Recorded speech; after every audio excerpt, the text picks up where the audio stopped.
എറണാകുളത്തൊന്ന് medical റപ്പാന്ന്. എല്ലാ കാര്യം ചോദിക്കൂ. എന്നാ കാര്യം? അവര് വേണോന്ന്. 10 കിലോത്തോളം പറ. 10 കിലോയോ? 10 കിലോ. എന്തിനാണ് 10 കിലോ അവല്? 10 കിലോ ആവശ്യം വരും. 10 കിലോ ഒക്കെ കൂടുതലാണ്. പിന്നെ എന്നാ 5 കിലോ മതി. 5 കിലോ അവല് കൂടുതൽ എക്സ്പയറി ആയി പോയി ഇങ്ങോട്ടാ. ഈ പുള്ളിന്റെ ശർക്കരയും പഞ്ചസാരയും കൂടെ ഇട്ട് തേങ്ങാക്കൊത്തും കൂടെ ഇട്ടാൽ സുഖമായിട്ട് കഴിയും. ഫ്ലൈറ്റ് വെച്ചാൽ 3 മാസം ഉപയോഗിക്കും. 5 കിലോ അവലെന്ന് പറഞ്ഞാൽ കൂടുതലാണ്, എക്സ്പയറി ആയി പോകും. ഞാൻ പറഞ്ഞില്ലെന്ന് വേണ്ട. അങ്ങോട്ടില്ല. ഈ 1/4 കിലോ അവര് വേണം. വേണം 1/4 കിലോ എന്നാ ഒരു 1/4 കിലോ പോരെ? ഇങ്ങോട്ട് ഞാനൊരു കാര്യം പറഞ്ഞേക്കാം. ഈ അവലെന്ന് പറഞ്ഞു കഴിഞ്ഞാൽ ശരിക്കും നമ്മൾ സ്ട്രിപ്പായിട്ടല്ലേ വേണ്ടത്. പിന്നെ എന്തിനാണ് ഈ സംഭവം? ആയിട്ട് വന്നോട്ടെ. ഞങ്ങൾ ഇവിടെ കിലോയാണ്.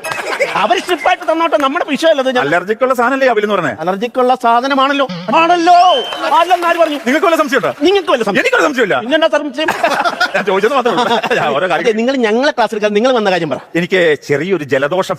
ജലദോഷം എന്ന് പറയുമ്പോൾ ഇങ്ങനെ ഒലിച്ചു വരും. അതെനിക്ക് അറിയാൻ പാടില്ലായിരുന്നു. പുതിയ അറിവാ അത്. ജലദോഷം ഇതിനു മുമ്പ് വന്നപ്പോൾ നിങ്ങൾ എന്ത് ചെയ്തു? അന്നേരം ഞാൻ സിട്രസൻ കഴിച്ചു. എന്നതാ? സിട്രസൻ കഴിച്ചു. അപകടം പിടിച്ച കടുപ്പമേ